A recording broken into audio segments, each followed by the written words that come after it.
ఓం శ్రీ గణేశాయ నమః. శ్రీమాత్రే నమః. శివాయ గురవే నమః. శ్రీకృష్ణ పరబ్రహ్మణే నమః. శ్రీరామాయ నమః. శ్రీ గురుభ్యో నమః. ఆపదాం అపహర్తారం దాతారం సర్వసంపదాం లోకాభిరామం శ్రీరామం భూయో భూయో నమామ్యహం. మోహనవాణి ఛానల్ వీక్షకులందరికీ కూడా ముందుగా నా యొక్క సాధువాదాలు. ఈ ఛానల్ మీరు సబ్స్క్రైబ్ చేసుకోవడంతో పాటుగా మీ మిత్రులు బంధువుల చేత కూడా కనీసం ఒక 5 మందినైనా సబ్స్క్రైబ్ చేయించండి. అలాగే అంశం నచ్చితే లైక్ చేయండి, మీ కామెంట్ కూడా తెలియజేయండి. దీనివల్ల ఛానల్ నిర్వాహకులకి స్ఫూర్తి వస్తుంది, ఉత్సాహం వస్తుంది. సరే, విషయంలోకి వెళితే ఇవాళ కర్తవ్య పరాయణత్వం అంటే ఏంటి అనే విషయాన్ని గురించి మాట్లాడుకుందాం.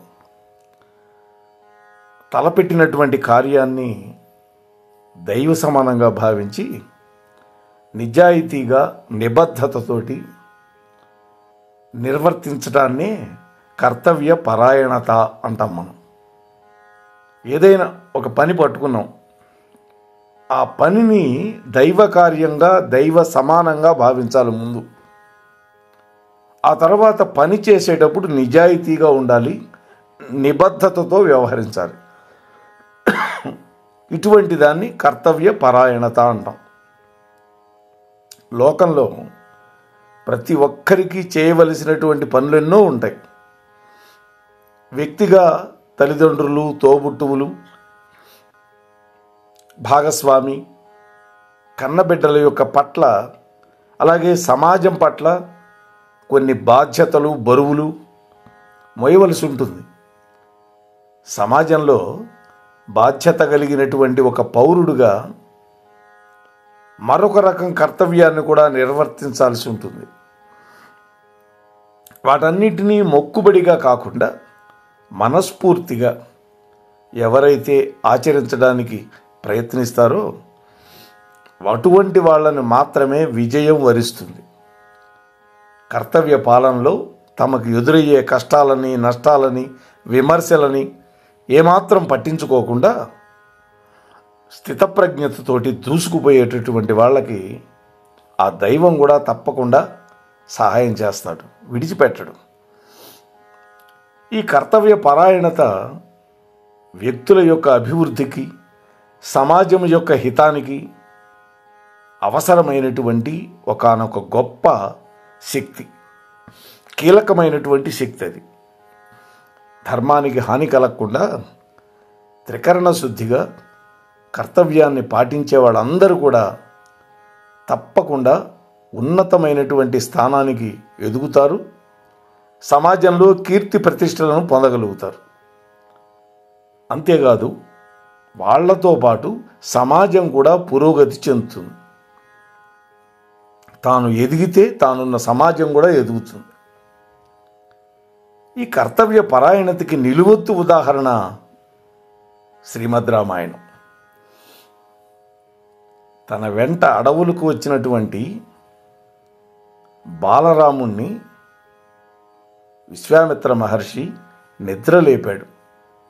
ఏమని నిద్రలేపాడు? కౌసల్యా సుప్రజా రామ పూర్వా సంధ్యా ప్రవర్తతే ఉత్తిష్ట నరశార్దూల కర్తవ్యం దైవమాన్నిహికం అన్నాడు. ఇది మనం పట్టుకోవాల్సింది. కర్తవ్యం దైవమాన్నిహికం. అప్పటికి రాముడికి 16 ఏళ్ళు కూడా నిండల. ఊనషోడశ వర్షోమే అన్నాడు కదా దశరథ మహారాజు. ఇక్కడ ఈ బాలరాముణ్ణి కర్తవ్యం దైవమాన్నిహికం అని చెప్పి నిద్రలేపాడు విశ్వామిత్ర మహర్షి. రాముడు కూడా అంతే శ్రద్ధగా గురువు యొక్క ఆజ్ఞను పాటించాడు. 14 ఏళ్ళు వనవాసం చేసిన రాముడిది పితృవాక్య పరిపాలనతో కూడినటువంటి ఒక గొప్ప కర్తవ్య పరాయణత. వాస్తవానికి దశరథుడు మరణించాడు. కైకేయి మిగిలిన ఇద్దరు సపత్నులు అడవికి వచ్చి రాముడిని వెనక్కి రమ్మని అడిగారు. భరతుడు నాకు రాజ్యం వద్దన్నాడు. కానీ తండ్రిని సత్యంలో నిలబెట్టడం కోసం అదే తనకి కర్తవ్యమునుగా భావించినటువంటి గొప్ప కర్తవ్య పరాయణుడు రామచంద్రమూర్తి రాను అన్నాడు అయోధ్యకి. 14 ఏళ్ల తర్వాత మాత్రమే అయోధ్యలో పాదం మోపుతానన్నాడు. అట్లాగే సీతాదేవి లంకలో ఉంటే దక్షిణ దిక్కుకి అంగదుడి యొక్క నాయకత్వంలో బయలుదేరినటువంటి వానరుల్లో హనుమంతుడు కూడా ఉన్నాడు. ఆ మహాత్ముడు జాంబవంతుడి యొక్క ఉద్బోధతోటి శతయోజన విస్తీర్ణమైనటువంటి లవణ సముద్రాన్ని అవలీలగా లంఘించి సీతామాతని కనిపెట్టి లంక దహనం చేసి రాముడికి సీత యొక్క వార్తని అందించాడు. అంటే తనకు ఏ కర్తవ్యం అయితే ఒప్పగించాడో తన రాజైనటువంటి సుగ్రీవుడు, ఆ సుగ్రీవుడు చెప్పిన మాటని విని రాముడు తన అంగుళీయకాన్ని హనుమకు అప్పగించాడు, సీత కనిపిస్తే ఇవ్వమని అభిజ్ఞాతంగా. ఈ పనంతా చేశాడు. అది హనుమంతుడి యొక్క కర్తవ్య పరాయణత్వాన్ని తెలుపుతుంది. అంతేకాదు, యుద్ధరంగంలో లక్ష్మణస్వామి మూర్ఛపోయినాడు రావణుడు ప్రయోగించినటువంటి గొప్ప శిక్షాయుధం దెబ్బకి. అప్పుడు సంజీవిని మూలికల కోసం ఏకంగా ఆ ద్రోణ పర్వతాన్నే పెకలించుకొని తెచ్చినటువంటి మహాబలవంతుడు హనుమంతుడిది స్వామి భక్తి, అంకిత భావాలతో కూడినటువంటి ఒక గొప్ప కర్తవ్య పరాయణత. మహాభారతం విషయం తీసుకుంటే భీష్ముడు, అప్పటికి భీష్ముడు కాల దేవవ్రతుడు గంగానందనుడు, తండ్రి దాశరాజు కుమార్తెని చూసి మోహంలో పడ్డాడు, పెళ్లి చేసుకోవాలనుకున్నాడు. విషయం తెలుసుకున్నటువంటి భీష్ముడు దాశరాజు దగ్గరికి వెళ్ళాడు. ఓ దాశరాజా, మీ అమ్మాయిని మా తల్లిగా మీరు అనుగ్రహించాలి, మా నాన్నగారికి ఇవ్వండి అని అడిగాడు. నాకు కూడా కోరికనే ఉందయ్యా, హస్తినాపుర సింహాంతానికి రాణి అవుతుంది మా అమ్మాయి. కానీ మా అమ్మాయికి పుట్టబోయేటటువంటి బిడ్డకే రాజ్యం కావాలి, దానికే ఉంది, మీ మనవడికే రాజ్యం నేను ఇస్తాను అన్నాడు భీష్ముడు. అప్పటికి భీష్ముడు కాలేదనుకున్నాక దేవవ్రతుడు, గంగానందనుడు, శాంతనవుడు, ఇన్ని పేర్లు ఉన్నాయి ఆయనకు. అప్పుడు ఆ దాశరాజు అన్నాడు, బాగానే ఉందివయ్యా, నువ్వు ధర్మాత్ముడివి, నువ్వు సరేనని ఇచ్చేశావు. రేపు నీ కొడుకులు నీలాగా ధర్మాత్ములు కాకపోతే నా మనవణ్ణి రాజ్యచ్యుతుడిని చేయొచ్చు, చంపేయచ్చు, అందువల్ల ఇవ్వడం కుదరదు అన్నాడు. అట్లయితే నేను ఆజన్మాంతం బ్రహ్మచారిగానే ఉండిపోతాను, అటువంటప్పుడు నాకు పిల్లలు పుట్టే అవకాశం ఉండదు, నీ మనవడికి ఎటువంటి ఇబ్బంది రాదు, కాబట్టి నీ మనవడికే రాజ్యం కట్టబెడతానన్నాడు. సరే, ఈ విషయం తెలిసినటువంటి శంతనుడు కదిలిపోయింది ఆయన మనస్సు. చేసినటువంటి ప్రతిజ్ఞకు కట్టుబడినటువంటి భీష్ముడిది ఇక్కడ మొట్టమొదటిది పితృభక్తి, పితృదేవుడికి సంతోషం కలిగించాలి అనేది మొట్టమొదటి అంశం. ఇక రెండోది కుటుంబ శ్రేయస్సు, రాజ్య సంక్షేమం. వీటి కోసం కర్తవ్య పరాయణతను చూపించాడు. తాను ఆజన్మాంతం హస్తినాపుర సింహాసనాన్ని రక్షిస్తాను అని తండ్రికి మాట ఇచ్చాడు. దానికి తండ్రి సంతోషపడి స్వచ్ఛంద మరణం అనేటువంటి వరాన్ని ఇచ్చాడు, అది వేరే విషయం. అయితే ఆజన్మాంతం బ్రహ్మచర్యం పాటించాడు, తండ్రికి ఇచ్చినటువంటి మాట కోసం, దాశరాజుకి ఇచ్చినటువంటి మాటను నిలబెట్టుకోవటం కోసం. ఇక్కడ భీష్ముడిది కుటుంబ శ్రేయస్సు ఉంది, రాజ్య సంక్షేమం ఉంది, ఈ రెండింటితో కూడినటువంటి కర్తవ్య పరాయణత ఉంది భీష్ముడిలో.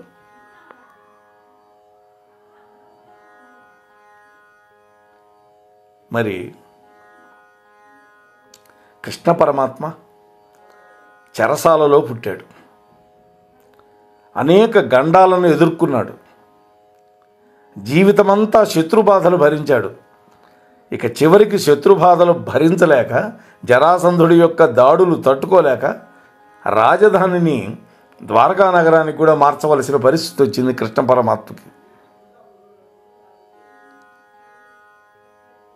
కురుక్షేత్రంలో పాండవుల యొక్క విజయం కోరుకుంటూ, ధర్మానికి విజయం లభించాలి అని నెపం అర్జునుడి మీదకి నెట్టి లోకానికి గీతోపదేశం చేసినటువంటి కృష్ణుడిది ధర్మరక్షణతోటి తనను నమ్ముకున్నటువంటి స్వజనులని రక్షించడం కోసంతో కూడినటువంటి కర్తవ్యపరాయణత. మరి శ్రీమద్ రామాయణంలోనే కైకమ్మ దశరథ మహారాజు శంబరాసురుడితో యుద్ధం చేస్తూ ఉన్నాడు. ఆ యుద్ధంలో గాయపడ్డాడు, మూర్ఛపడిపోయినాడు. అప్పుడు దశరథ మహారాజును రక్షించుకుంటూ తాను సారథ్యం చేయడమే కాకుండా రథచక్రం యొక్క మేకు జారిపోతే తన వేలును అడ్డుపెట్టి భర్త యొక్క ప్రాణాలు కాపాడినటువంటి కైకేయిది విజయకాంక్షతో కూడినటువంటి, భర్త మీద అవ్యాజ ప్రేమతో కూడినటువంటి కర్తవ్యపరాయణత.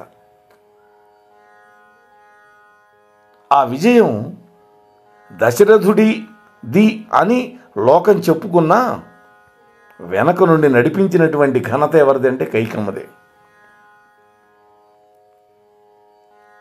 ఇక విభీషణుడు, భరతుడు, ఒకళ్ళు రాక్షసుడు, ఒకళ్ళు మానవుడు. వీళ్ళిద్దరికీ విపరీత పరిస్థితులు ఎదురైనాయి, కానీ మానసిక సంతులనాన్ని నిలుపుకున్నారు వాళ్ళు. విభీషణుడు ఎంతో నచ్చజెప్పడానికి ప్రయత్నించాడు అన్నయ్యకి. సీతామాతని రాముడికి అప్పగించేసి మనమందరం బతికిపోతాం ఎన్ని చెప్పినా వినకుండా కాలుతో తన్నాడు సొంత తమ్ముణ్ణి, మంచి చెప్పినా. కానీ తన మానసిక సంతులనాన్ని నిలబెట్టుకున్నాడు విభీషణుడు. అన్నయ్య తన్నినా కూడా 2-3 సార్లు నచ్చజెప్పి చివరికి గత్యంతరం లేని పరిస్థితుల్లోనే రాముడి యొక్క శరణు పొందాడు. మరి భరతుడు రాగానే కౌసల్యామాత ఒక వెగటైనటువంటి మాట మాట్లాడింది. నాయనా, మీ అమ్మ నీకు నెత్తురు బొట్టు నేల రాలకుండా రాజ్యం సంపాదించి పెట్టిందిగా, హాయిగా ఏలుకో అన్నది. ముక్కలైపోయింది హృదయం భరతుడికి. ఎన్నో ఒట్లు పెట్టాడు అక్కడ. శ్రీమద్ రామాయణం అయోధ్యకాండలో ఎన్నో బొట్లు పెట్టాడు. నేనే గనక మా అమ్మని ప్రోద్బలం చేసి నాకు రాజ్యం కావాలి అని గనక కోరుకోనుంటే అని మొదలుపెట్టి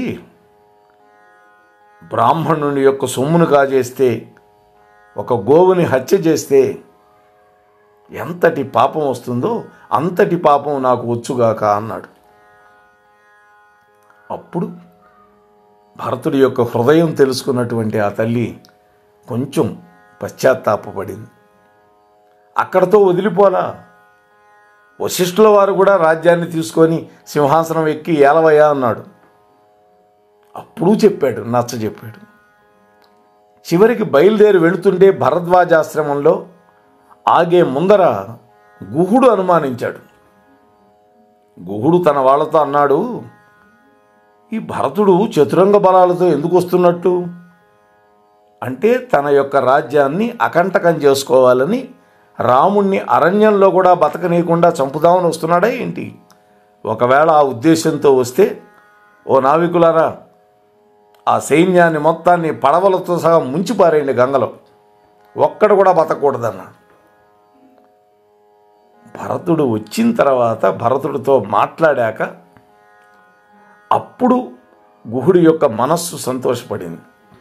అంటే అనుమానించాడుగా, ఏమాత్రం ఒక్క ఇంచుక కూడా తప్పు లేనటువంటి భరతుడు మాట పడ్డాడు. అక్కడి నుంచి భరద్వాజుడి ఆశ్రమానికి వెళితే ఆయన అట్లానే మాట్లాడాడు. చూడండి, ఎంతమంది అలా మాట్లాడినా హృదయం ముక్కలేకపోయినా తన యొక్క కర్తవ్య పరాయణత్వాన్ని నుంచి ఒక్క అడుగు కూడా వెనక్కి అయినటువంటి మహాత్ముడు భరతుడు. ఇది భరతుడి యొక్క వైభవం. ఇంతటితో ఊరుకోలా భరద్వాజుడు, మరొక గొప్ప పరీక్ష పెట్టాడు. ఒక పెద్ద భవనం, అందులో అందమైనటువంటి సింహాసనం, బంగారపు సింహాసనం నీకోసమేనయ్యా అన్నాడు. గబగబా వెళ్ళాడు భరతుడు. అందరూ అనుకున్నారు దాని మీద కూర్చుంటాడు అనుకున్నారు. ఆ సింహాసనం యొక్క పాదాల దగ్గర కూర్చొని దాన్ని చక్కగా తుడిచి, ఆహా, మా అన్నయ్య గారు ఈ సింహాసనంలో కూర్చుంటే ఎంత వైభవోపేతంగా ఉంటుంది అన్నాడు. అది భరతుడంటే. ఇక రామాయణంలోనే ధర్మాన్ని రక్షించటానికి కర్తవ్య పరిపాలన చేయటం కోసం పక్షిరాజు అయినటువంటి జటాయువు కూడా సాక్షాత్తు ఆ దైవం ద్వారానే ఘనమైనటువంటి సన్మానాన్ని పొందగలిగాడు. కొన ఊపిరి ఉండే వరకు పోరాటం చేశాడు సీతామాతను రక్షించటానికి. రెక్కలు తెగనరకబడి రక్తసిక్తమైనటువంటి దేహంతో ఉండిపోయినాడు. కొన ప్రాణాలతోటి రామచంద్రమూర్తికి ఈ విషయాన్ని అందించిందాకా ప్రాణాలు నిలబెట్టుకోవాలి అనుకున్నాడు. రాముడు జటాయువు యొక్క శిరస్సుని తొడ మీద పెట్టుకొని దుఃఖించాడు. తానే స్వయంగా అంత్యేష్టి సంస్కారాన్ని నడిపి ఉత్తమ లోకాలకు వెళ్ళు అన్నాడు. సాక్షాత్తు కన్న తండ్రికి అంత్యక్రియలు చేసే భాగ్యానికి నోచుకోలే రాముడు. రాముడు అరణ్యానికి వచ్చిన తర్వాత దశరథ మహారాజు మరణించాడు.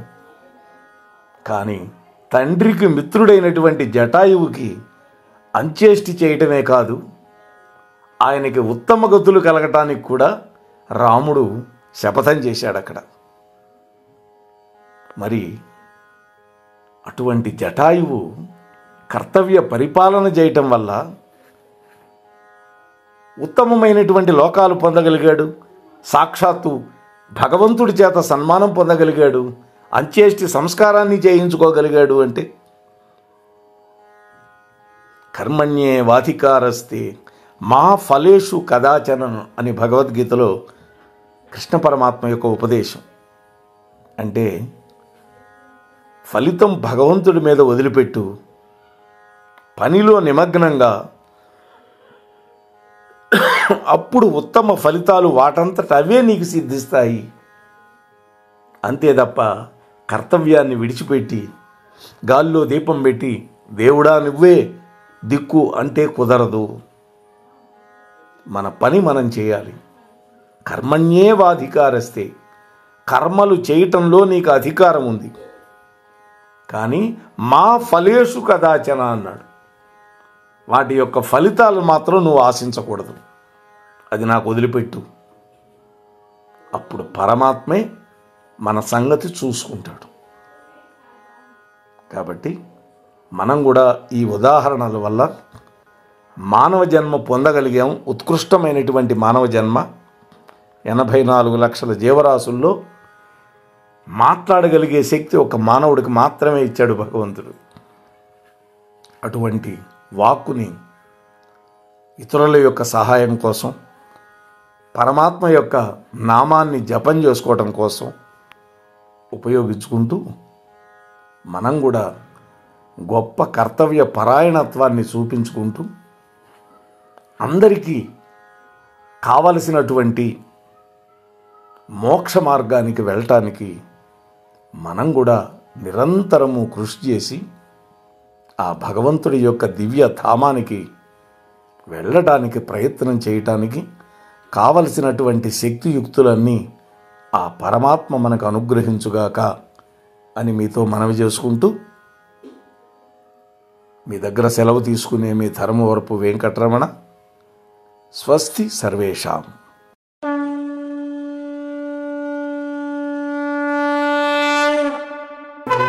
వినుడు వినుడు శ్రోతలారా, మహాభారత కథలు మన మనుగడ కోసం అందించిన కథలు.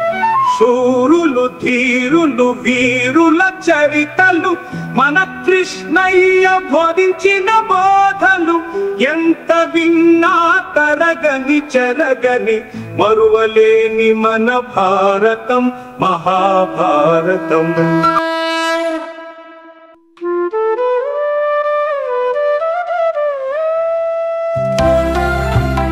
సత్సంగం సత్సంగం భగవంతుని లీలలు, సాధు సత్పురుషుల గాథలు, మహాత్ముల జీవిత గాథలు. భగవంతుని తత్వం తెలుసుకునే ప్రయత్నమే సత్సంగం. ఈ సత్సంగం వినండి, వినిపించండి, వింటూనే ఉండండి. సత్సంగం ఈ సత్సంగం.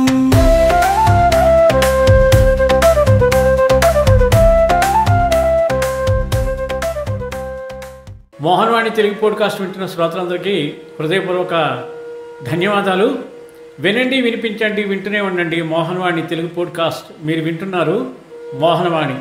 మా కార్యక్రమాలు మీకు నచ్చితే ఇప్పటివరకు మా ఛానల్కి సబ్స్క్రైబ్ చేసుకోకపోతే వెంటనే ఈ క్షణమే సబ్స్క్రైబ్ చేసుకుని ఆ పక్క నుండే బెల్ బటన్ని మ్రోగించి అందరికీ షేర్ చేసి మీ విలువైన కామెంట్ను కూడా చేసి మమ్మల్ని ప్రోత్సహిస్తారని కోరుతున్నాను.